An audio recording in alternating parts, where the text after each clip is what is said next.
शोइबा बेले एही 5टी स्वप्न देखुथिले केबे काहाकू कुहंतु नाही।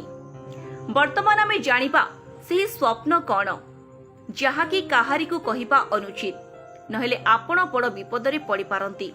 जदि आपण स्वप्न रे कोनोसी व्यक्ति मरि जाउथिबार देखंती तेबे केबे भी डरिबे नाही, कारण एही स्वप्न आपणक पई शुभ अटे। एहार अर्थ हेउछि आपणक सबु समस्या दूर हेबाकू जाउछि। एही स्वप्न काहाकू कहिले मिलिबार फल मध्य मिले नाही। द्वितीय, जदि आपण स्वप्न रे नदी, पहाड़ की झरणा बा गछलता को देखंती तेबे जानिबे आपणक भल दिन आसीगला। आउ एही स्वप्न को काहारी को कहिबे नाही। तृतीय, स्वप्न रे साप देखिले केबे भी डरिबे नाही। स्वप्न रे साप देखिले आपणको अर्थ लाभ मिलिबो। चतुर्थ, जदि स्वप्न रे भगवान देखंती तेबे जानिबे आपणको जीवन रे शुभ दिन आसीबो।